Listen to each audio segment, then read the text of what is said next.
So here's a thought. What if our greatest achievements are also the source of our biggest dangers? For most of human history, the scariest things came from the outside world: nature, disease, famine. But today, while the game has totally changed, we're now living in what sociologists call the risk society, a world where our biggest problems are actually the ones we've created ourselves. Let's really dig into what that means. The first thing we need to get our heads around is the difference between two kinds of danger. On one side, you've got external risks. Think of a lightning strike, a flash flood, stuff we've always faced, things that feel like they come from non-human forces.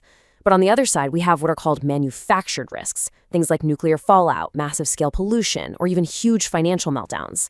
These are dangers born directly from our own actions, from our constant drive to modernize and innovate. And for centuries, this was pretty much the entire story. Societies built themselves around protecting against these external threats. You'd build dams to stop floods, you'd store grain to get through famines. The risks were, well, they were tangible. You could often see them.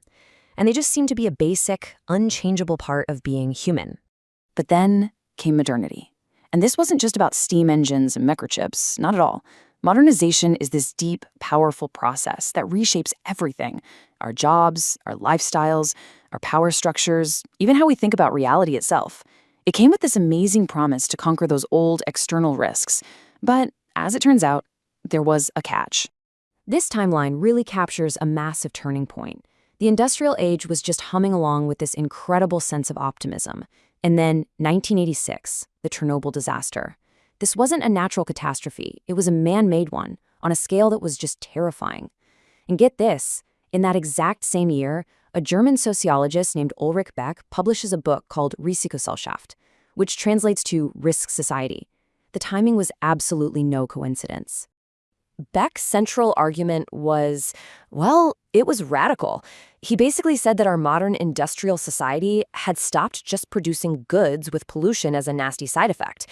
Instead, the risk itself, the environmental damage, the potential for total catastrophe, that had become its main product.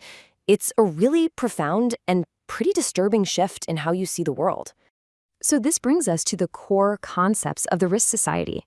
Let's break down how these ideas build into a full-blown theory for understanding the world we live in right now. Okay, so the risk society. It's a world that is obsessed with the future, but not always in a hopeful, optimistic way. It's about safety, about trying to manage the dangers we ourselves have unleashed. It's a society that has to constantly, systematically deal with the consequences of its own success. And the key ingredient here is manufactured risk. This isn't just a byproduct, it's absolutely central.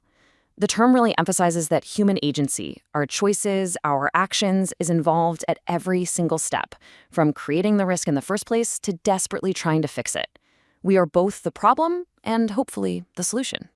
This leads to this fascinating feedback loop called reflexive modernization. Think about it. Once we become aware that our own progress is creating these massive new risks, we can't just keep going on as before. Society starts to look at itself in the mirror, to question its own foundations, and this self-examination actually forces us to change course. But what does this actually feel like to live through?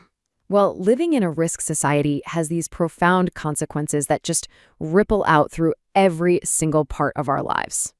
I mean, when disasters like Chernobyl happen, public trust in the very institutions that are supposed to protect us, governments, big industries, even scientific experts, it starts to crumble. We start to think differently. We adopt ideas like the precautionary principle, which is basically a fancy way of saying better safe than sorry. Our focus shifts from just cleaning up messes to actually trying to prevent them from happening at all. And that fundamentally changes our whole social fabric. This brings up a huge question. If we're all facing these massive, global, manufactured risks like climate change, does that mean we're all equal now?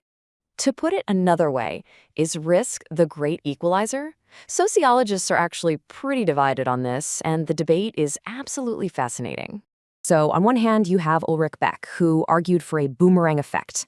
He believed that risks like polluted air and water will eventually come back to hit everyone, including the rich people who might have caused them. In this new world, he said, the crucial dividing line isn't just about wealth anymore, it's about knowledge, about who knows the risks even exist. But another major sociologist, Anthony Giddens, he disagreed. He argued that, hey, old school class structures still really, really matter. The wealthy can use their resources to buy their way out of the worst effects, moving to cleaner neighborhoods or affording much better healthcare. So, what's the big takeaway here?